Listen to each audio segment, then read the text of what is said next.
Good morning for a knowing conversation with Todd Wall. Todd, I am so happy to be with you here today. I love every conversation we get to have, Super Christene. So I can't wait to jump into it. I'm so excited. Todd, we connected a couple weeks ago, and it was about something completely different. But as we were chatting, you mentioned a new book that you're working on that piqued my curiosity and made me excited to have you share and come on today and talk a little bit about imposter syndrome, something that every single entrepreneur. Right. And that's the response that everybody has is everyone feels they have this imposter syndrome.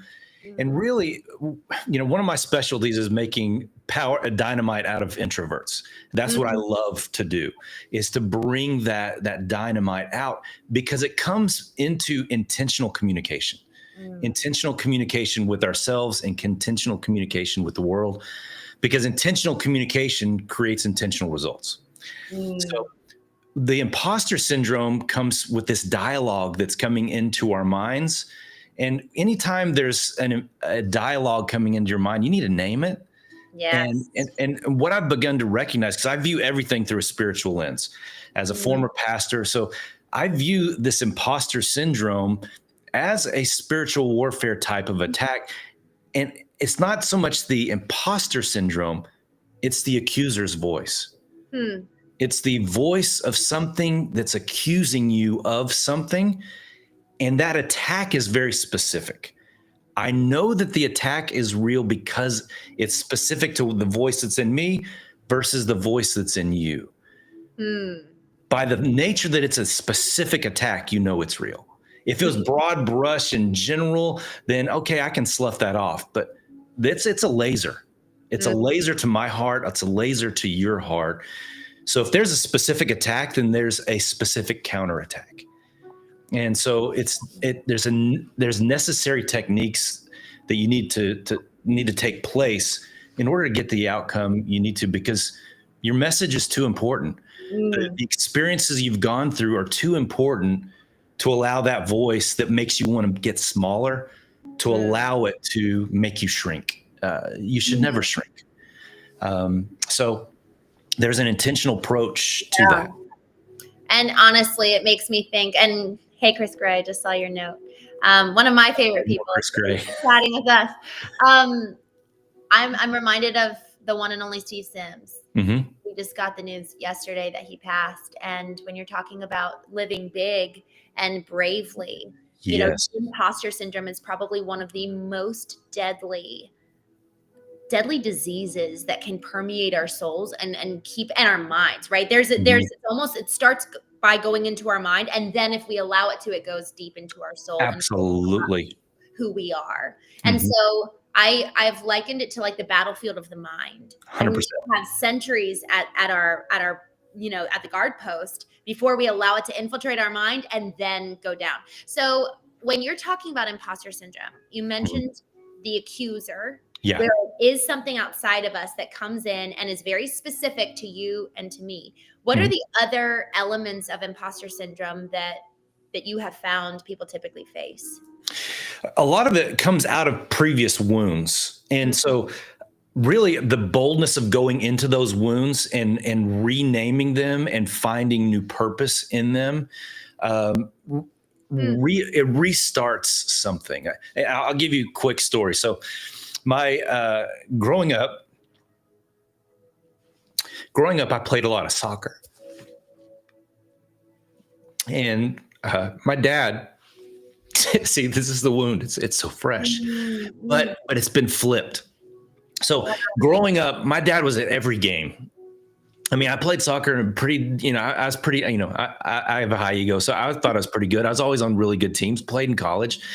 But when I'd come off the field, my dad would say, "You look like a player, but you didn't play like one." Wow. So he alluded to I was just showing up. I just played the game, but I didn't make an impact. And so that really fed this imposter syndrome that I was just faking it.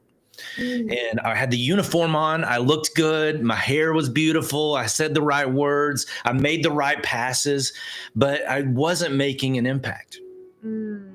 So And honestly, that haunted both my brother and I for a long time. Wow. It wasn't that my dad was doing anything intentionally bad, because why would my dad want that to be the message that was communicated? He Right. didn't want that. Now, after my dad passed away, I recognized in doing his eulogy, I recognized where his frustration was when he checked, excuse me, was when he checked down, when he lowered himself to do what was safe, Mm. to Wow. he had chances to be a producer in LA. He had chances to direct in Houston, and he chose to be safe and stay at the same television network in Dallas Fort Worth for 43 years to create safety for the family. So when he was saying, "You look like a player," I did some work with Wild at Heart with John Eldridge, and there's a validation wound that was taking place. Wow.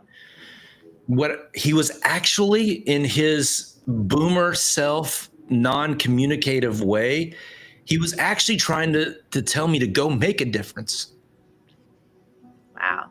to don't play down, to don't play safe,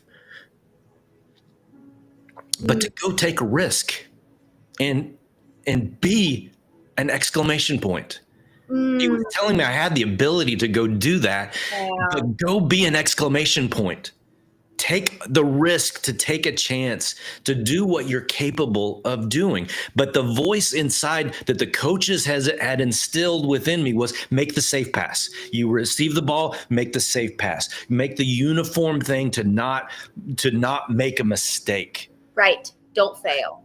That's right. Just don't fail. And my dad was telling me the opposite, and I just didn't realize it.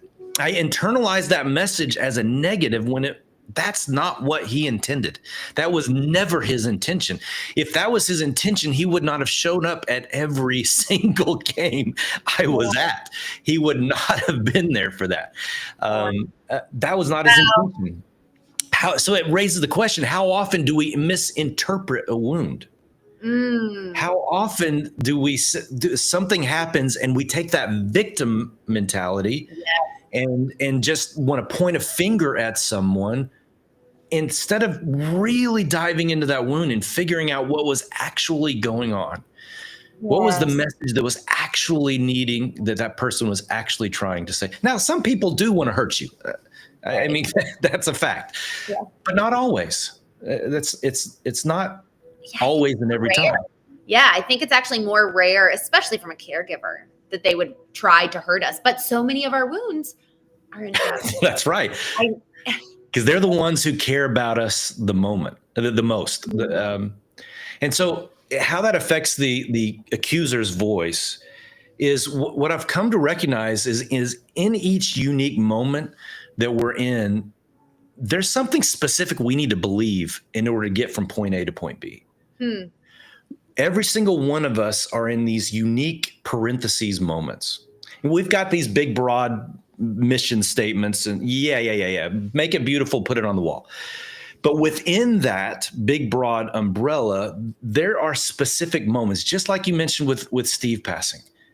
This is a unique moment that requires a unique set of beliefs, a unique set of actions in order to get from point A to point B. If we are intentional in each moment, then that sense of purpose will bring a sense of peace. So what is the moment you're in, and what do you need to believe in this moment?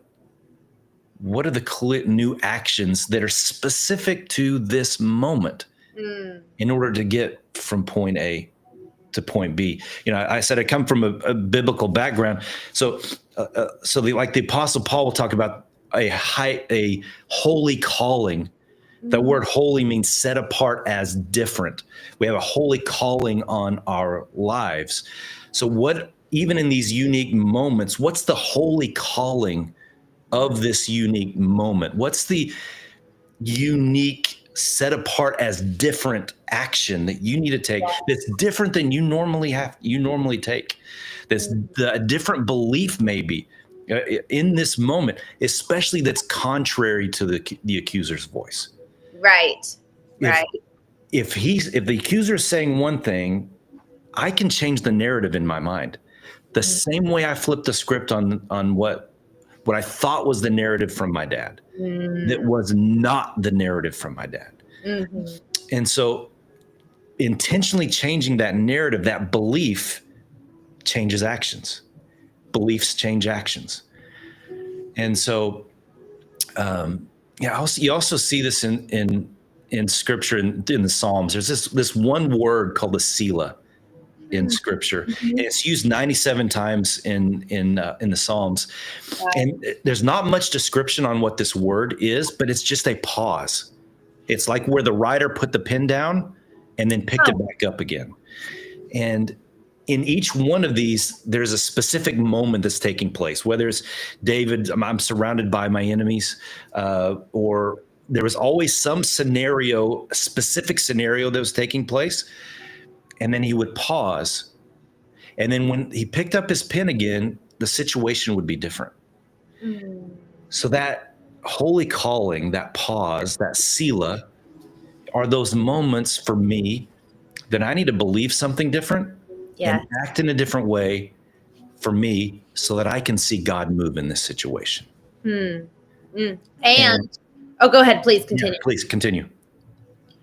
With that whole aspect of believe something different, do something different so that I can see God move. How much do you think, in your experience, because I grew up Christian as well, what do you think in regards to the weight of when it's like, let me do this so that God can move? How much of it is, but also let me take action as well? Like radical responsibility for ourselves, because I have experienced some of the Christian environment sitting on our laurels and watching God move. But what you're talking about is very action oriented, and a lot of which is contingent on what we do. It is. Now, so I was reading Second Timothy even this morning, and there's a couple critical aspects to that. It said, you are called according to this holy calling, according to this purpose and his grace, not according to your works. And so operating within purpose is different than operating in what comes natural to us. That's the first part of this. The next part of it, there's also a pattern that every time there's purpose, it also mentions grace. Grace for myself, but also grace for the people around us. Operating in purpose isn't operating with a hammer. Yeah. It's understanding that not everybody's going to get it. And some people will desert you. And some people you have to walk away from. But that's part of continuing in the purpose. There's a greater belief that allows you to act intentionally with radical actions so that you're intentionally moving forward. Because if you operate within the people pleaser, you're not going to take those radical actions. Right. So you have to operate according to a sense of predetermined purpose. Right. And that comes into the hard work of defining that, intentionally writing that down. The work I do with a lot of my clients is creating a personal playbook. So in your personal playbook, what is that purpose? What is that calling? And everybody, a lot of coaches do that. Yeah, I get that. But in this specific moment, what do you need to anchor to in this specific moment? That's so good, Todd. And if we do the hard work ahead of time, I review that document 3-4 times a week of here are my talking points. Here's my message. Here are my principles, not excellence, but it's here's my principles. 10-second Tom. Here's my principles I've got all these bumper, like Rachel Miller talks about, these bumper sticker principles that I operate within. I need to remind myself what those are so I can be on purpose in the moment. Yes. So that when I'm in that moment, I'm not going to act radically if I'm having to think about what I need to do. Athletes and sports will talk about this a lot. You need to have so much repetition in that action you want to create, so that when you're in the moment, you're not thinking, okay, what should I do? You just do it. Yes. It just comes out of you. So when you're squeezed, you got to get the right juice inside. What a good way to put it. It's so true. We're putting in our reps for game day, and game day is not just the big moments like what we're experiencing now with such a grave loss. It's when your kid is pissing you off and not doing what That's right. But just like the loss with Steve, it's unexpected moments. Yes. It's always the unexpected moments that when you want the real you to come out, that you don't want the angry you don't want the defensive you. Those moments come out, but then afterwards you go, oh, why did I do that? Yes. What just happened? How did it get there? So that's why with purpose always comes grace, because you don't always execute correctly, but you're just trying to as best you possibly can. And purpose is so different than perfection. There's a wild difference, because if you are seeking perfection, you have a fundamental wrong goal that you're going towards, and then grace actually cannot coexist ever with perfection. They're two polar opposites. Right. Yeah. They're two streams of belief. I love the differentiation between purpose, and what you said towards the beginning of the conversation is that, and it's so funny. I very much so have been meditating on a similar concept. So I love this. This is so fun to be chatting with you about this. Peace is the natural outcome of purpose. And if you're wondering if you're operating in purpose, you can say, am I in peace? That's a really, really good indicator. It absolutely is. I have my youngest son's about to graduate he just graduated high school. One of his friends was debating on whether or not to go and play football somewhere versus going to a different school with his friends. And we were standing in the kitchen, and he's like, I really don't know what to do. And I said, well, Colossians 3:5 says, let the peace of God referee your heart. You follow that peace, and the peace is the indicator. That's so good. I've never thought of it in that translation, but I love it. One of the things that it's so interesting, I've been reading A Course of Miracles this year by Marianne Williamson. So good. There's just these universal principles. I was actually talking to my mom about this the other day, because she very much so speaks in Christianese. It's a different language than a lot of most people interpret and can engage with.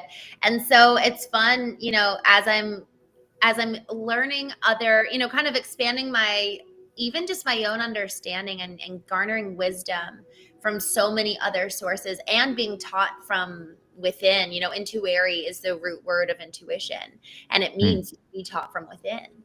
And if we're constantly being told, we're never truly being taught, even from the Bible. We're being told how to live from the Bible rather than being taught from within, allowing for, you were talking about the accuser's voice, allowing for the voice of God and also our own intuary to be activated to allow for us to come to know these things that are just precious. And when we're taught, it really solidifies these learnings that are, a lot of which are universal and very much so critical to living a life of purpose that leads to peace. And to the point of let the peace of God referee your heart, that is a universal principle that each one of us needs to be taking, because peace is something that it's like we're striving for happiness. We're in pursuit of happiness. We're in pursuit of these kind of intangibles.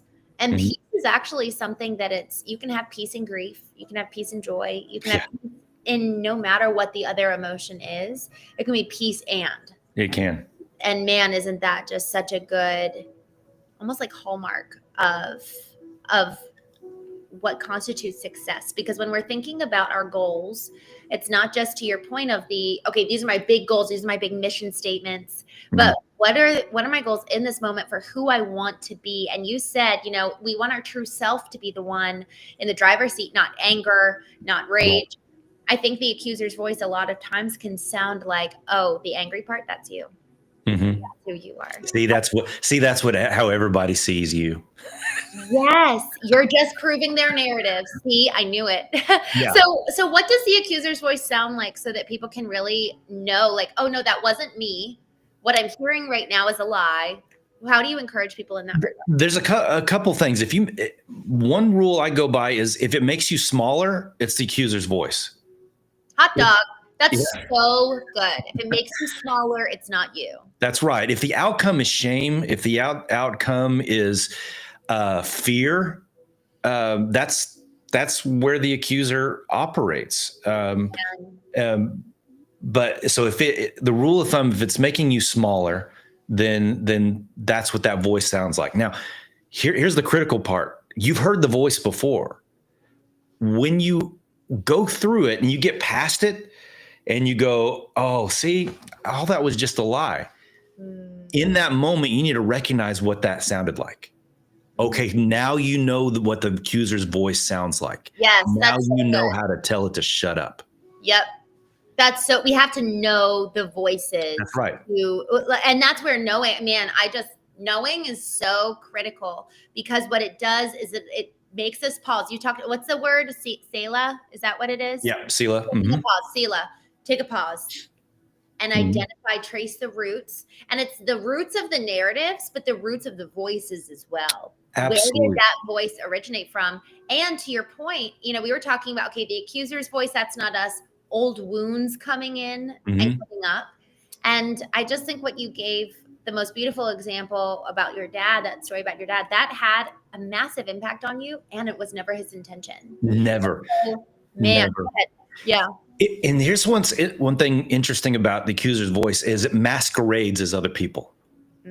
It sounds exactly like someone else when they don't even intend to make that to be the message. Here's an exercise that I did with myself years ago, and now I lead clients through. We've got a board of directors in our mind. Yes. And they're not actually saying anything, but we're adding words to what those old personnel. It could be a friend from college. It could be an old teacher.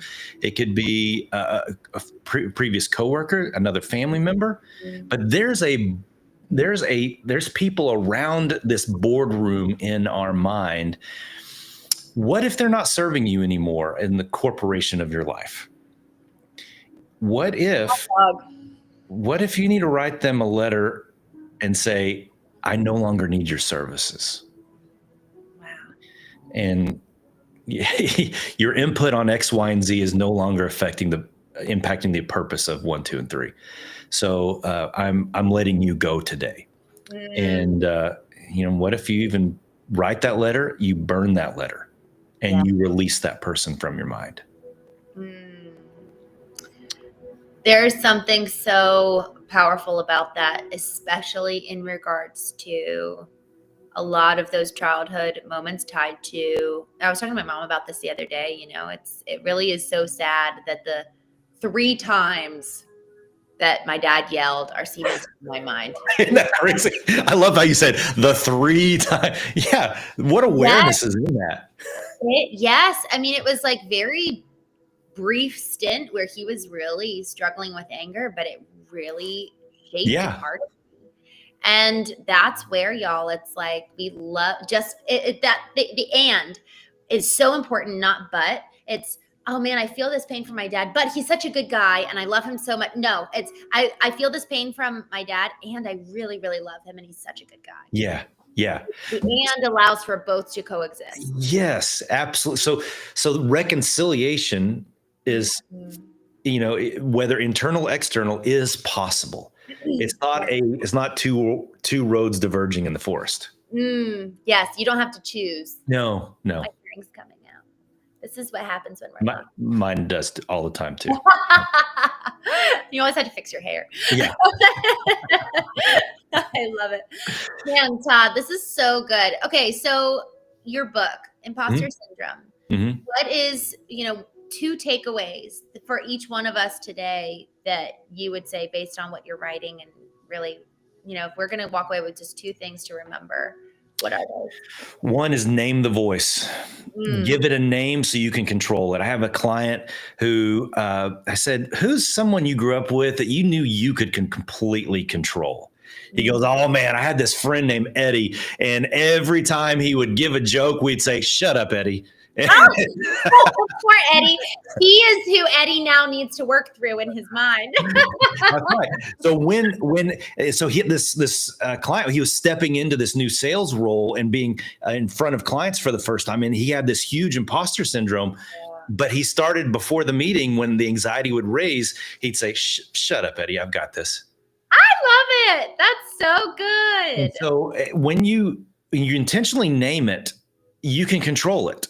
You can bring it into something that you can manage, because everything's about removing the fantasy, the shadow, and adding light.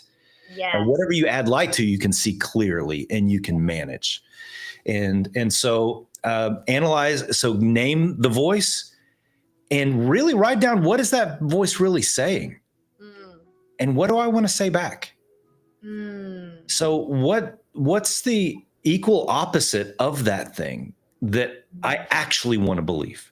Yeah. What's the narrative that I actually want to anchor? Even if that voice is yapping in my head, how am I going to counteract that? What do I need to anchor to? What do I need to believe in this moment? I worked with a client this week who's a people pleaser. And he's like, but he needed to manage and lead his team and give new directives. I said, so as the people pleaser, what do you need to believe in this moment in order for you to give authority? And he goes, well, man, I need to believe that the words I have are for their good. Yeah. And I need to believe that if you pull off a Band-Aid, it hurts for a second and they're gonna chirp, but it always goes away. Yes. So, and he also said, I need to believe that that their response is not my report card. That's good. Oh, I love that. Wow. Yeah. So when you're intentional about analyzing this and putting that on paper, you see the fireworks that take place. Yes. And you put that on paper, and you now have a battle against Eddie, and you combat that by believing X, Y, and Z, right, so that you can live by 1, 2, and 3, the purpose of 1, 2, and 3. And so, that's kind of the formula that I operate off, and I lead people through that structure. And you can create a whole statement around that you review on a regular basis, that just, when you find that sense of purpose. And I tell my clients this: when we hit on something and you feel it, you need to let me know. Because when you find that purpose, it just goes, oh, wow, I felt that. And that's how you've landed on the right phrase and the right anchoring and the right belief. Todd, thank you so much for this. This has been it. The half hour has gone by so fast, and I absolutely loved it. Loved what you had to say, and also just the simplicity and how action oriented every single phrase you said. You just have so much wisdom, my friend. Christene, we always have great conversations every time we talk, so I love it. I'm so grateful for you, and I just know that this was especially timely given the news we heard yesterday. Because Steve did act on purpose he was who he was in every situation. Yeah. He did. What did you say? Go for the stupid. Is that what you said? That was one of the phrases. Yeah. And his story, he recognized who he was, and he just did more of it. Yes. And so he didn't back down as the security guard. No. He rose. He allowed that story to rise and create a new reality based off who he was in this world. And that's the encouragement we want to give to everybody. Rise and be that person you're called, your holy calling into this world. And if something's telling you to back down, name it and get rid of it. Great. I love it. I feel like we just went to church today. Todd, I'm so grateful. Thank you. Y'all, we can't play small. Go for